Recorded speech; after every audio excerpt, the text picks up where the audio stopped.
سلام بینندگان عزیز، خبرهای تاجیکستان و جهان را از رادیوی آزادی تقدیم شما می‌کنیم. امروز 24 فوریه است و توجه کنید به سرخط موضوعهای نشر نوی برنامه. 7 کشته و 15 مجروح. اولین گزارش‌ها از قربانیان حمله روسیه به اوکراین. پیامد این جنگ چی خواهد بود؟ شهروندان تاجیکستان در اوکراین آسیب ندیدند ولی از آینده خود نگرانند. سفارت شهروندان تاجیکستان را بر روی خط میگیرد. аллакай оқибатҳои он барои тоҷикистон ҳам бисёр умуман барои минтақа ва барои собиқ фазои шӯравӣ ҳам бисёр хатарбор аст. و هر روز در تاجیکستان تقریباً 40 عائله ویران می‌شود و ده‌ها کودک زنده یتیم می‌مانند. چی باعث به افزایش طلاق‌ها شده است؟ شویدی میگم خواست که اینترنت همونم بچه کارو میگفت که آدم را این تسخیر خونه که بسپاری مخمم میکشن ترا جوابگاری بکارشم. روسیه روز 24 فوریه حمله به اوکراین را که بسیاری‌ها از آن می‌ترسیدند آغاز کرد. موشک‌های روسی در صبح امروز به فرودگاه‌های نظامی اوکراین و دیگر زیربنیادهای نظامی ضربه زدند. در شهر کیف بانگ خطر صدا داد و گزارش‌ها درباره نخستین تلفات در حمله‌ها به دست رسانه‌ها می‌رسند و تصدیق درستی آنها حالا امکان ناپذیر است. وزارت دفاع اوکراین گفت که 7 سرباز کشته و 15 نفر دیگر مجروح شدند. پایتخت اوکراین کیف در روز 24 فوریه نیمه خالی به نظر می رسید چون رئیس جمهور ولادیمیر زلنسکی از آنها خواست در خانه بمانند. ولادیمیر پوتین رئیس جمهوری روسیه روز 24 فوریه امر داد که برای غیر نظامی کردن همسایه کشور و رقیب روسیه عملیات نظامی را در اوکراین آغاز کنند. کشورهای غربی عملکرد روسیه را سخت محکوم کردند. هزارها شهروند تاجیکستان در اوکراین کار و زندگی و تحصیل دارند و سرنوشت آنها پیوندانشان را در تاجیکستان نگران کرده است. دیپلمات‌های تاجیک در کیف گفتند حالا نامی آنهایی را بر روی خط می‌گیرند که خواهش بیرون رفتن از اوکراین را دارند. به اطلاع سفارت در حادثه‌های اخیر اوکراین یگان تاجیکستانی ضرر ندیده است. مولا رجب یوسفی از جزئیات دیگر این تحولات گزارش می‌دهد. وزارت کارهای خارجه تاجیکستان از آن شهروندان تاجیکستان که در اوکراین قرار دارند خواست که دستور و راهنمایی مقامات اوکراینی را که در کشورشان حالت جنگی اعلان شده است قطعاً رعایت نمایند. روز 24 فوریه به دنبال حمله روسیه به اوکراین در سراسر اوکراین وضع جنگی اعلان شد. در بیانیه وزارت کارهای خارجه تاجیکستان از شهروندان این کشور درخواست شده است با تحمل باشند و تا حد امکان منزلشان را ترک نکنند. وزارت کارهای خارجه گفته است شهروندان می توانند در صورت پیدا شدن یگان مشکل به سفارت تاجیکستان در کیف مراجعت کنند. دولت نظیر سفیر تاجیکستان در اوکراین هم در صحبت با رادیوی آزادی گفت آماده کمک به شهروندان تاجیکستان هستند. با گفته سفیر تلفن‌های سفارت فعالند و آنها آماده هستند که به شهروندان مشورت و کمک ضروری رسانند. در سفارت تاجیکستان در اوکراین گفتند روی خط تاجیکان را که خواهش ترک اوکراین را دارند آماده می‌کنند. دولت نظیر سفیر تاجیکستان در اوکراین گفت نقشه به جای به خطر کوچاندن شهروندان در حالت ضروری را تهیه می‌کنند. برخی شهروندان تاجیکستان که در اوکراین زندگی می‌کنند می‌گویند که تا این لحظه وضعشان امن است.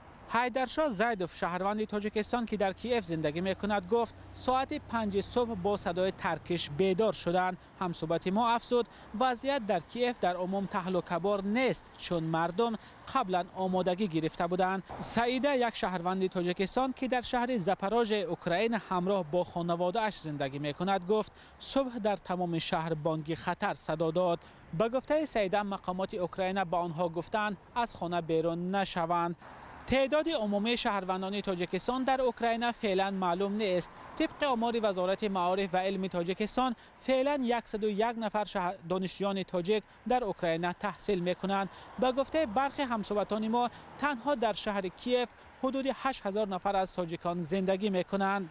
مقامات گفتند شمار شهروندان تاجیکستان در اوکراین را دیرتر در اختیار رسانه‌ها می‌گذارند. سالهای اخیر از تاجیکستان به اوکراین اساساً دانشجویان و آنهای می‌رفتند که قصد سفر به اروپا را دارند. مولا رجب یوسفی برات یوسفی آزادی دوشنبه. و یکی از مهاجران مقیم کیف از تاجیکستان با ارسال ویدیویی از نزدیکی شهر کیف وضع در پایتخت اوکراین را چنین تصویر کرد. در سنتر کیف پرون بود. حوزه کمتر آرامی است. نکیم که ما از درون شهر 12 کیلومتر آمدگیم در دچه‌ها هستیم. حوزه رشت آرامی است. در 12 کیلومتر از دور شهر بیرونتر. راستی گپ حوزه کوچه ها خالی هستند. کوچه هایی که از کمتر از درون شهر بیرونتر کوچه ها همه خالی هستند. در درون کیف حوزه هست و این بسیار موندگی هستند. میپرسند یکم گپی زیادتی نمیگه. در ضمن پس از حمله روسیه به اوکراین قربی روبل روسی در بعضی از کشورها از جمله تاجیکستان یک بار پایین آمد. در چندی از بانک‌های تاجیکستان روز پنجشنبه به رادیوی آزادی تصدیق کردند که 1000 روبل روسی به 128 سومانی برابر شده است. یک روز پیش 1000 روبل 141 سومانی ارزش داشت.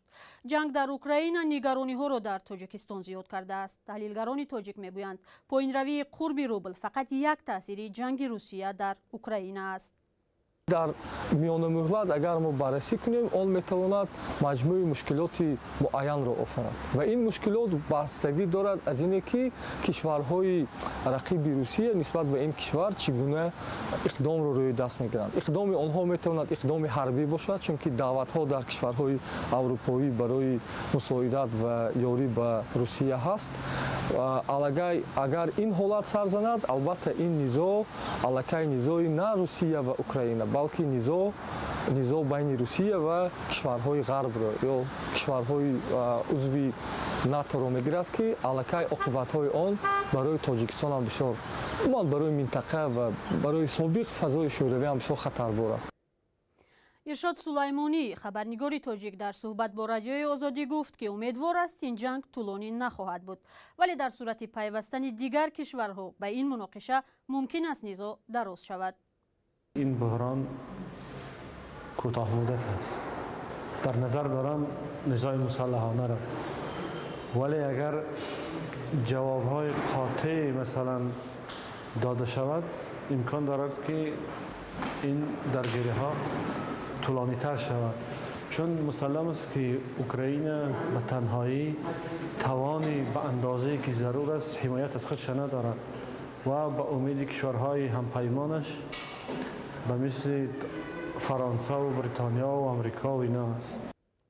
بیننده عزیز با رادیوی آزادی بمانید تا از تحولات تازه در این کشور و تاثیر و عاقبت‌های جنگ در اوکراین به اقتصاد و زندگی تاجیکان بخبر نمانید.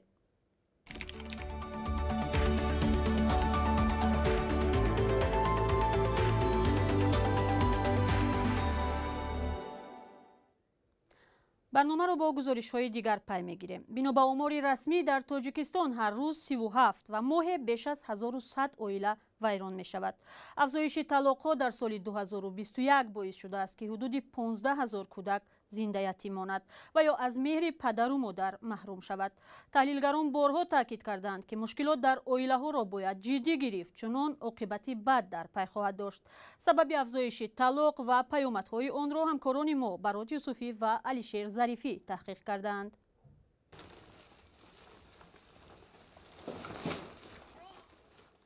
هر صبح صدبرگ раҷабова сокини 32 солаи шаҳри душанбе бо омода кардани ароба барои ҷамъоварии партовҳои мухталиф шурӯъ мешавад. ӯ аз ду шавҳар 4 фарзанд дорад. фарзандон аз шавҳари аввалаш мактабхонанд. ду фарзанди хурдӣ аз шавҳари дуюмро ҳамроҳ бо худ ба ароба савор карда ба ҷамъоварии партов меравад. аз шавҳари дуввум 4 моҳ пеш ҷудо шуда ва акнун рӯзгори худ ва фарзандонро бо даромад аз ҷамъоварии партов пеш мебарад.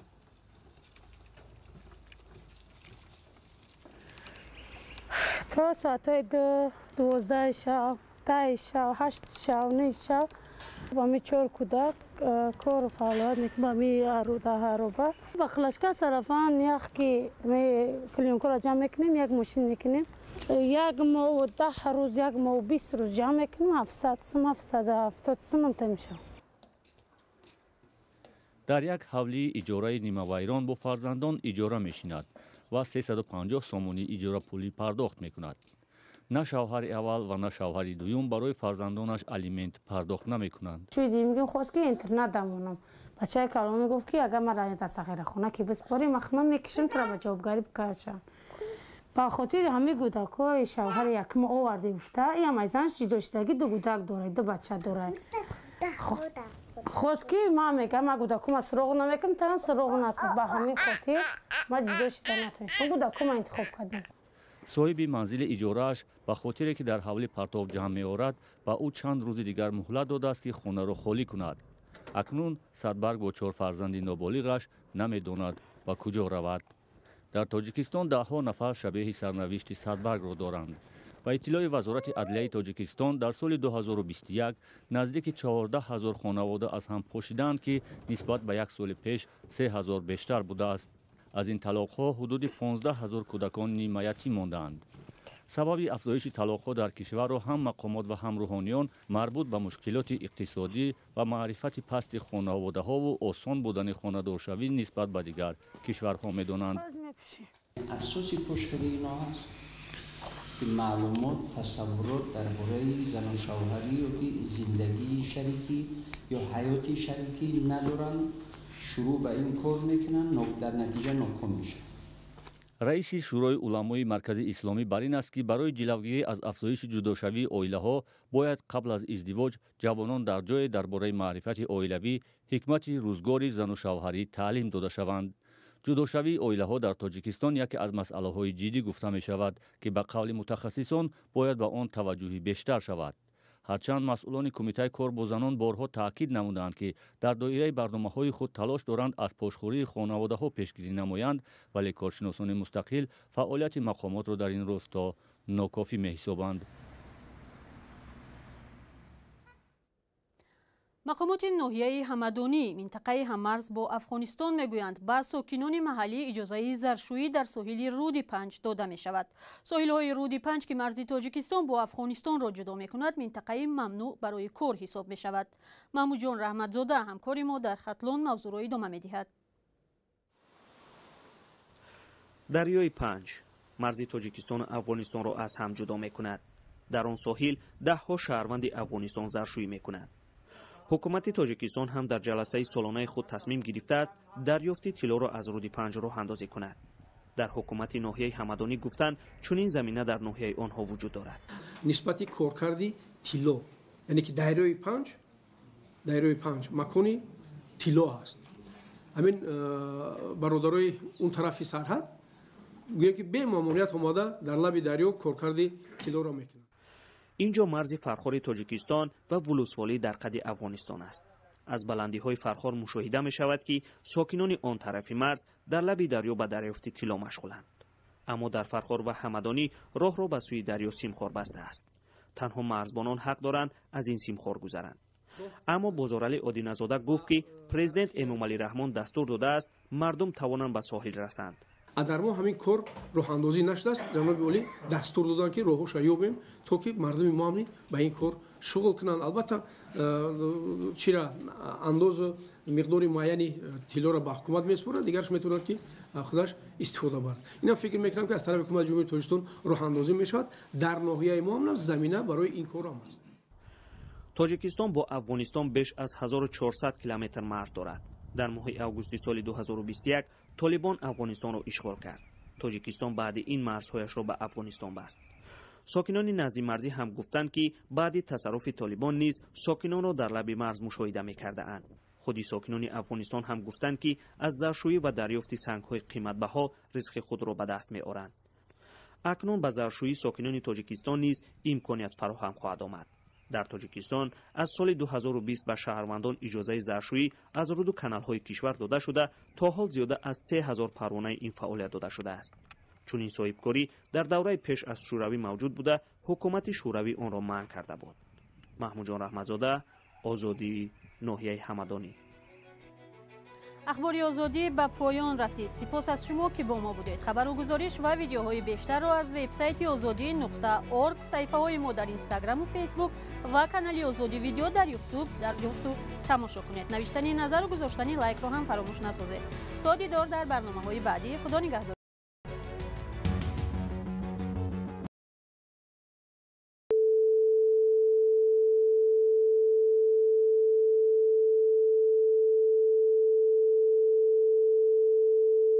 This is Radio Free Europe.